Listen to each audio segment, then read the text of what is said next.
Welcome to my channel. இன்னைக்கு நம்ம செய்ய போகிற டிஷ் நெத்திலி மீன் குழம்பு.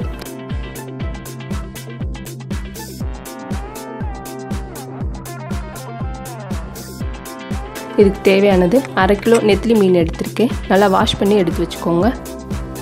100 கிராம் சின்ன வெங்காயம் கட் பண்ணி வச்சுருக்கேன். 10 பல் பூண்டு இடித்து வச்சது. பெரிய சைஸ் தக்காளி 2 எடுத்து வச்சுருக்கேன். பெரிய நெல்லிக்காய் அளவு புளி எடுத்து வச்சுருக்கேன். 5 பட்டை வத்தல், 1 டேபிள் ஸ்பூன் குழம்பு மிளகாத்தூள், 1/4 டீஸ்பூன் மஞ்சத்தூள், 10 சின்ன வெங்காயம் எடுத்து வச்சுருக்கேன். நம்ம ஏற்கனவே பாதி வெங்காயம் கட் பண்ணி வச்சுருக்கோம். இது வதக்கி அரைக்கிறதுக்காண்டி 10 சின்ன வெங்காயம் எடுத்திருக்கேன். தேங்காய் துருவல் 1/2 கப், சீரகம் 1 டீஸ்பூன், மிளகு 1 டீஸ்பூன், தாளிக்க 1/4 டீஸ்பூன் வெந்தயம், 1/4 டீஸ்பூன் கடுகு, கருவேப்பிலை, 1 பச்சை மிளகாய், நல்லெண்ணெய் தேவையான அளவு, மீன் கலக்கிறதுக்கு 1/4 ஸ்பூன் மஞ்சத்தூள்,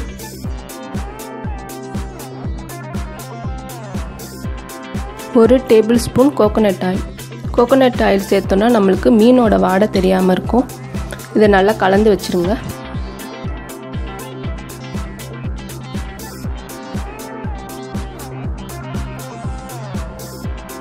இது கொஞ்ச நேரம் அப்படியே ஊறட்டும். கடாயில் 1 டேபிள் ஸ்பூன் நல்லெண்ணெய் சேர்த்துக்கலாம்.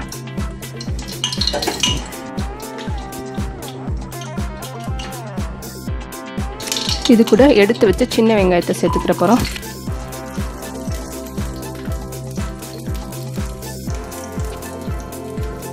இது கூட எடுத்து வச்ச மிளகு சீரகம் சேர்த்துக்கலாம்.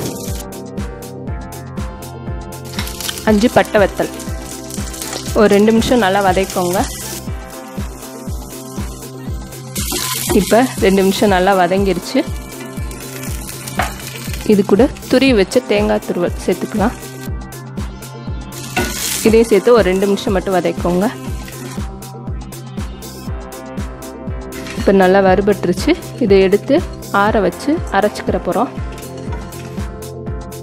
இப்போ வதக்கி அரைச்சதெல்லாம் நல்லா ஆறிடுச்சு. பட்டை வத்தலை கட் பண்ணி சேர்த்துக்கோங்க. இதை ஜாரில் சேர்த்து நைஸாக அரைச்சிக்கிற போகிறோம்.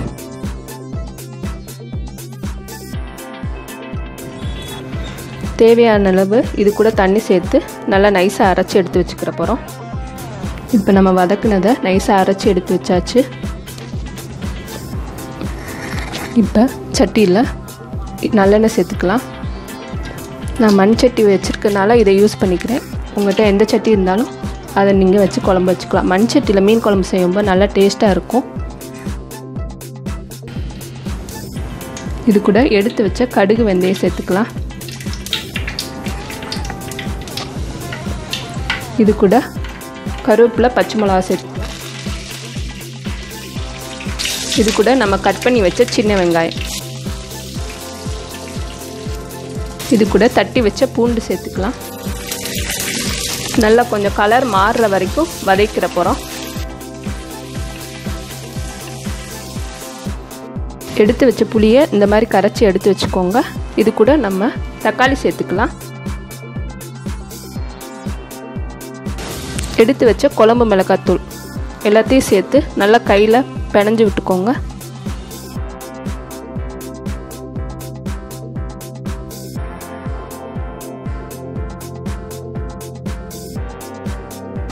இப்போ நம்ம தக்காளி மசால் தூள்லாம் நல்லா கலந்தாச்சு. இப்போ வெங்காயம் பூண்டெல்லாம் நல்லா கலர் மாறிடுச்சு.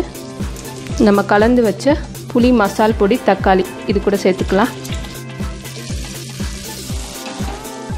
இதை சேர்த்து ஒரு 5 நிமிஷம் நல்லா கொதிக்க வைக்க போகிறோம். இப்போ புளிக்கரைசல்லாம் நல்லா வற்றி எண்ணெய் பிரிய ஆரம்பிச்சிருச்சு. இந்த அளவுக்கு வதக்கிக்கோங்க. இது கூட நம்ம அரைச்சி வச்ச தேங்காய் சின்ன வெங்காயம் பேஸ்ட்டு சேர்த்துக்கலாம். இந்த மாதிரி நம்ம ஃப்ரெஷ்ஷாக வதக்கி அரைக்கும்போது மீன் குழம்போட டேஸ்ட்டு சூப்பராக இருக்கும். இது கூட தேவையான அளவு தண்ணி சேர்த்துக்கிற போகிறோம். குழம்புக்கு தேவையான அளவு தண்ணி சேர்த்துக்கலாம். குழம்புக்கு தேவையான கல் உப்பு. மீன் குழம்புக்கு எப்போவுமே உப்பு கொஞ்சம் கம்மியாகவே சேர்த்துக்கோங்க. கடைசியாக உப்பு பத்தலைன்னா எக்ஸ்ட்ரா சேர்த்துக்கலாம். இது நல்லா 10 நிமிஷம் கொதிக்கட்டும். நல்லா எண்ணெய் பிரிஞ்சு வரணும். அது வரைக்கும் நம்ம வெயிட் பண்ணலாம். இப்போ நல்லா கொதிக்க ஆரம்பிச்சிருச்சு. அடுப்பை சிம்மில் வச்சுட்டு ஒரு 10 நிமிஷம் மூடி கொதிக்க வைக்க போகிறோம். அப்பப்போ நல்லா கலந்து விட்டுக்கோங்க. இப்போ அடுப்பை சிம்மில் வச்சிடலாம். இப்போ மீன் குழம்பு நல்லா வற்றி எண்ணெய் பிரிய ஆரம்பிச்சிருச்சு. இது கூட நம்ம மீன் சேர்த்துக்கலாம். மஞ்சத்தூள் எண்ணெய் சேர்த்து கலந்து வச்ச மீனை இது கூட சேர்த்துக்கலாம். இதை சேர்த்து ஒரு 5 நிமிஷம் போதும். இந்த மீன் சீக்கிரமே வெந்துடும். நல்லா கலந்து விட்டுக்கோங்க.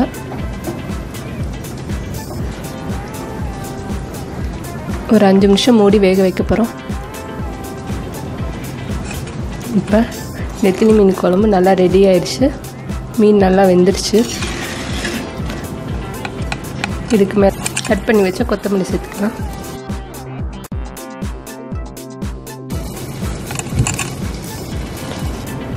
நெத்திலி மீன் குழம்பு ரெடி ஆயிடுச்சு. இது நல்லா டேஸ்ட்டு சூப்பராக இருக்கும். நீங்கள் ட்ரை பண்ணி பாருங்கள். நம்ம மீன் குழம்பு நல்லா சூடாக சாப்பிட்றத விட 5-6 மணி நேரம் ஆற வச்சு நல்லா குழம்பு மீனோட மிக்ஸ் ஆகி அது நம்ம 6 மணி நேரம் கழித்து சாதத்தோடு சாப்பிடும்போது டேஸ்ட்டு நல்லாயிருக்கும். இதை நீங்கள் ட்ரை பண்ணி பாருங்கள். பிடிச்சிருந்தால் லைக் பண்ணுங்கள், ஷேர் பண்ணுங்கள், எங்களோட சேனலுக்கு சப்ஸ்கிரைப் பண்ணுங்கள். தேங்க்யூ.